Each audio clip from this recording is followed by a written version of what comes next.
Hello everyone. I was doing some reading a little while ago uh, on the rock band Queen. I'm a big fan, and over the years have spent a lot of time listening to their music. And there was a quote that I came across from Freddie Mercury, famously the lead singer from the band. And Freddie said, "I want to live the Victorian life, surrounded by exquisite clutter," he said. And I love the quote. And it got me thinking a little bit about the physical things in our lives and the relationships that we have to those things and how we handle them. Um, and what I'd like to do today is just give you a little bit of a GTD take on physical things, right?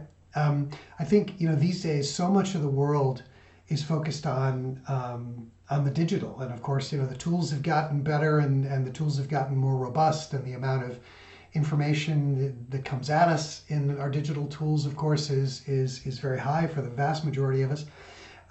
But physical things can still be a source of stress for some people. And by the way, I don't necessarily just mean things that are in the office. It could be physical things in your living spaces more generally.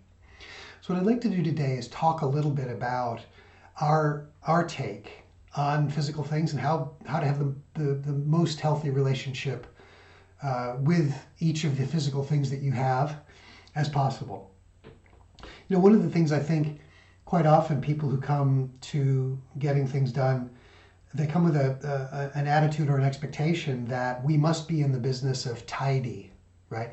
That surely tidy will be important and they will be trying to make me tidy. And the truth is, tidy for its own sake, I think, is can be a bit dangerous. And the reason that I say that is because quite often I find people who are extreme in their tidying behaviors are ending up, in many cases, tidying as procrastination, right? They're resorting their sock drawer because they really want to avoid having to focus on that big project that they know that they need to do something about. So again, tidy is not ultimately the end goal. I think for me, what's important is that you're comfortable in terms of, again, for all of the physical things in your life, you're comfortable that they are where they need to be in your life, that you don't have any more physical things than you need to have, and that the ones that you need to be available to support you as a productive human being are available to you. Okay, so some thoughts around all of this. And those of you who've been coached by us will know this. But one of the exercises that we quite often do, if we're in somebody's workspace, whether it's at their office or their home office or wherever it is that they do quite a lot of work, is we'll go around their space with them and we'll ask them to gather anything that is not reference material, equipment, or decoration. Okay? So reference material, anything, books, files, all of the books behind me, that's all reference material, okay? All I want is that it's easily available to me in case I want to put my hands on it, okay? So that's reference. Equipment, your laptop, your mobile phone, your headphones, whatever, right? So all of your equipment. And then the third is decoration, right? So plants, pictures, whatever else, posters, whatever else would be helpful in terms of making your space as attractive as you'd like it to be. So if it's one of those three things, okay, reference, equipment, or decoration, then it probably can stay where it is, right? It's when things don't fall into one of those three categories that we'll recommend, again, as part of the coaching, that person takes that thing and says, okay, I need to capture this. This is something that has potentially got some action associated with it, or I need to do something about it. It's not in the place that it should be forever. It's maybe a way to think about it, okay? And when I say capture, again, all I mean by that really is that you have a place somewhere where all of the things, all of the physical things that you know that you need to make decisions about, that you can find those, you know where they are, whether it's a good old physical in tray, or maybe it's a folder, or maybe it's just a place on your desk where you understand, okay, anything that's on that pile in that place, that's my capture location. Okay.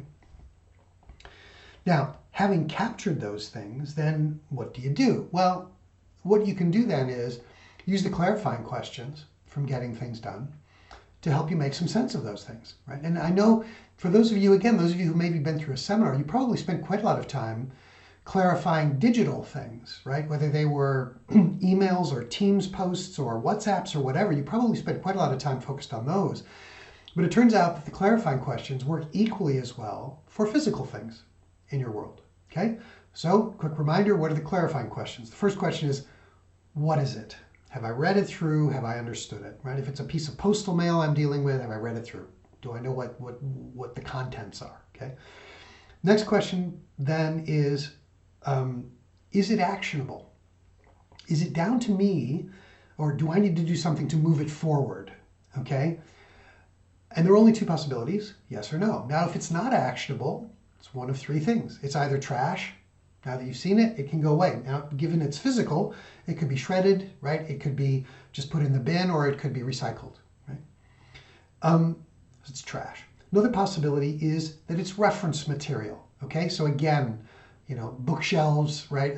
For most people, a bookshelf is a place where you'll find reference material. You might also have, I don't have a huge number of physical files, as in, like folders in my life, but I do have a few of them, and they're in a drawer here in my office. So if it's reference, okay, be clear about that, and then you'll know where it goes. And then the third possibility, if it's not actionable, is that it's what we call incubation. And what incubation really means is that you've decided that for now it has not earned a place in your active life. Okay, you're not going to do anything about it. But what you do want to do is be reminded about it in the future, in case you might want to make it active later, right? So it's a flyer, right, for your local theater company, or maybe a flyer about some club you like to go to, and you see that there's somebody who's going to be playing there, or a theater thing you'd like to go to, but it's like 6 months out, and you're just thinking, well, I'm not going to make a decision about that just yet. Thank you very much. Okay, so that would be incubation. Not sure, right? I want to be reminded about it. I don't want to forget it, but I don't want to make a decision about it just yet. Okay. And again, if you've been through the seminars or you've been through the coaching, then you'll be familiar with the idea of a someday maybe list, right? A list of things that you might want to do something about someday, or in that case, if it were something that was coming up in the calendar, let's say in 6 months' time, what you might want to choose to do is be reminded about it by putting an entry in your calendar some way, having a time-based reminder. So if it's not actionable, it's going to be one of those three things. If it is actionable, of course, we start with the question, what's the next action? Okay, so what's the very next thing I'm going to do to move this forward?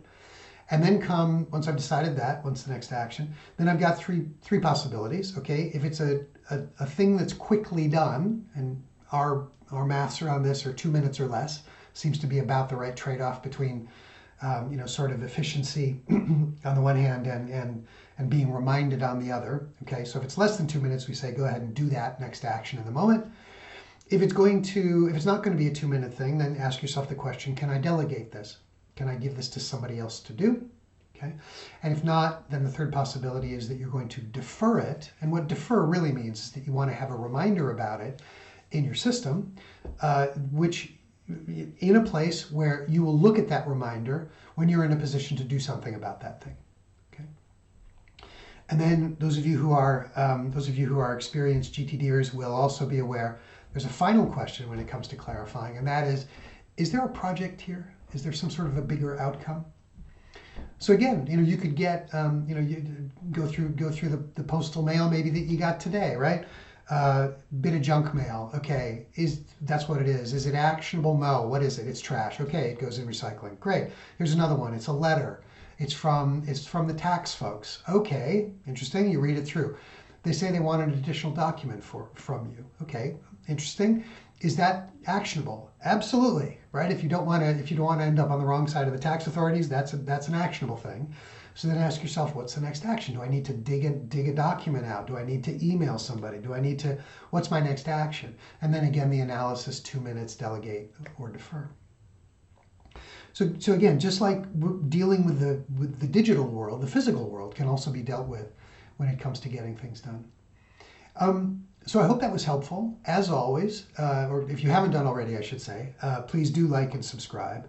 And as always, if there's anything that we can do to be supportive of your GTD practice or your GTD knowledge, please do let us know. We do take requests, as we quite often like to say. Thank you for being with me for this edition, and I look forward to seeing you next time. Bye for now.